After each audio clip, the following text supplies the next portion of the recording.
and welcome to Review the Light. Today we've got a bit of a special treat, the new Olight S1 Baton TI version by Olight. So before we get into it really quick though, make sure you are following me on Facebook and subscribe to my YouTube channel with those links. That'll make sure you keep up to date with the latest reviews and videos. So this is the titanium version of Olight's popular S1 Baton.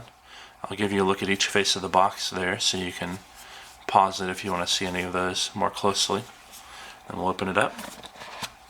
Pretty stylish presentation on the inside. You can tell this box is a bit different than Olight's kind of standard packaging. The titanium version is kind of a collector's edition. In general, titanium is a really high-end material to make flashlights out of, or other tools in general. The titanium has some excellent properties that we'll get into in a little bit when we can take a closer look at it, but for now we'll just set this light aside.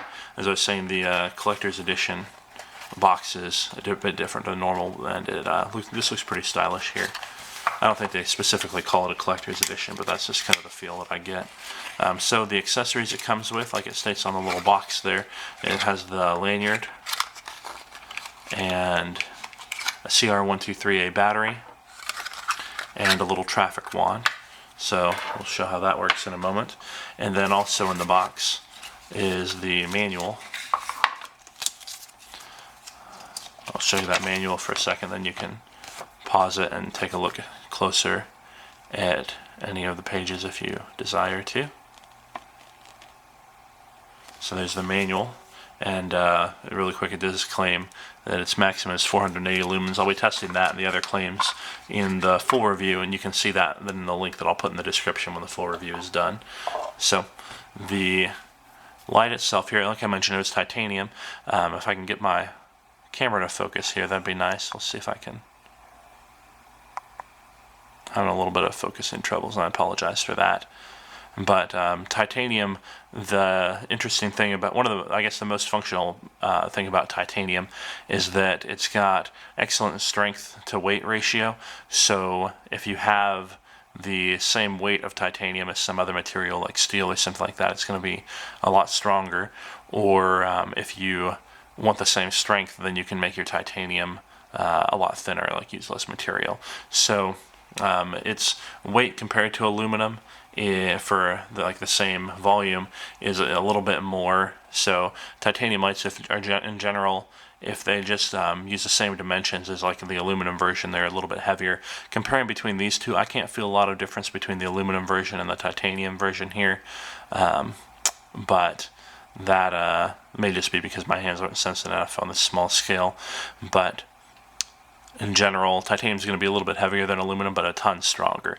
The other difference between like the aluminum version of the S1 here, you can see that this has got this black coating over the aluminum. Aluminum isn't just black generally. It's a hard anodization coating because aluminum doesn't really stand up to wear very well. And you can see here, like with my older light that I've got, this is one I generally carry in my pocket. You can see where my knife is rubbed against it and scraped off the hard anodization coating, and you can see the aluminum is just wearing away underneath. Aluminum doesn't last up very well once its coating is gone. The difference there with titanium, it doesn't need any hard coating. It's hard on its own, and its oxidization layer, it doesn't rust.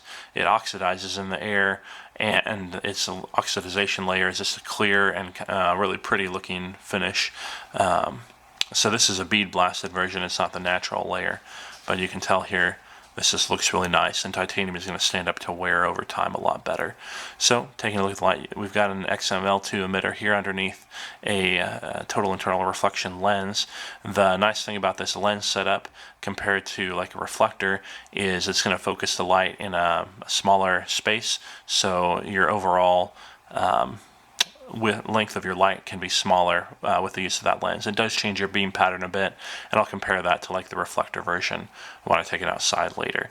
So you can see it's got this gold bezel here, which is a nice touch. It looks good with the kind of the silver color of the titanium, and then that same color you can see is around the rim of the button there as well.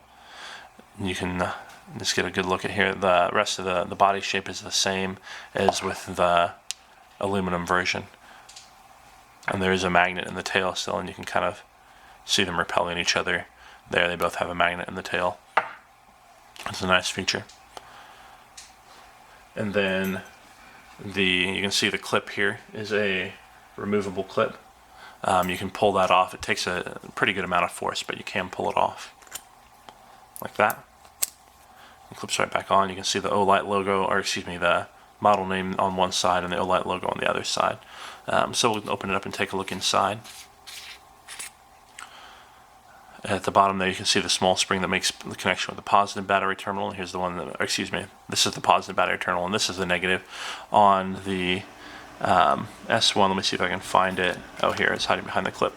The battery actually goes in backwards to most lights, so that's just something worth noting. It inserts this direction here, and we'll screw it in. And then to operate it, you just operate it all with the switch right here. And I'll go into more detail with the different brightness modes and everything when we take it outside. So with that, stick around for just a second. We'll take it out back and we'll give it a shot in the dark. Hello and welcome back to Review the Light. We're out here in the backyard with the Olight S1 Baton titanium version, bead blasted finish. So we'll go ahead and fire it up and you can go see how it looks. Here's something I didn't notice indoors, but after using a little bit and taking it here outdoors, this is definitely a warm tint on the light. If you're not familiar with LED tints, basically to make a white LED, they have a blue LED and they put a phosphor over it that absorbs blue light and emits yellow light. And if they put the phosphor coating, the thicker they make that, the dimmer the light gets, but the more kind of yellowish it gets. We call that a warmer tint. So a warmer tint is generally a little bit more pleasing to look at. You can tell here you got pretty good rendition of color, but it's at the cost of a little bit of output. So in general, you get a little less output, but you're a little bit better able to see what you're actually looking at because the colors look better. You can see my dog Hercules is here helping us with the review tonight and having a great time. So I'll compare that really quick to, say, the S1, the regular S1 version, not the titanium, the aluminum version, and you can tell, just so you can see the difference between the two tints.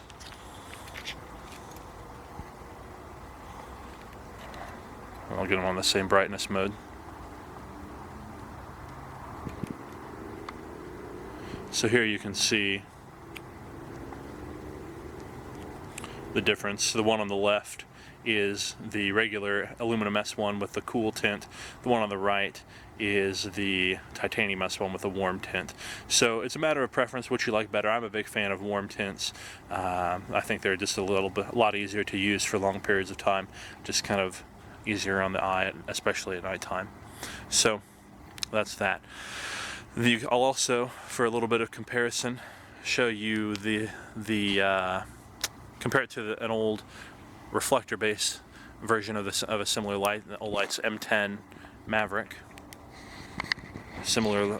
Pretty similar light, just with a reflector instead of a lens. You can see with the reflector, it's a lot more tighter hotspot, and versus with the lens system, it's a lot floodier beam.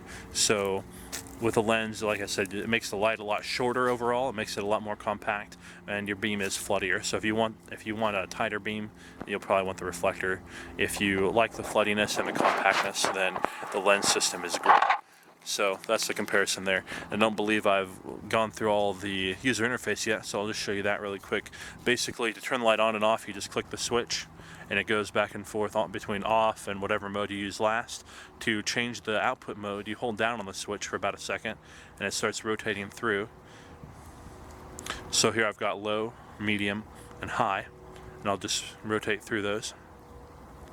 And then also, from off, you have the option of, if you hold down on the switch when the light is off, then it turns on in a moonlight mode, which is really dim. You can't even see very much at all. If I get you real up close to the ground, you can kind of see that there, but you can't see much at all. This is the moonlight mode. That's only accessible from off by holding down on the switch, so that's a nice feature. Also from off, if you double click the switch, then you go straight to the high mode.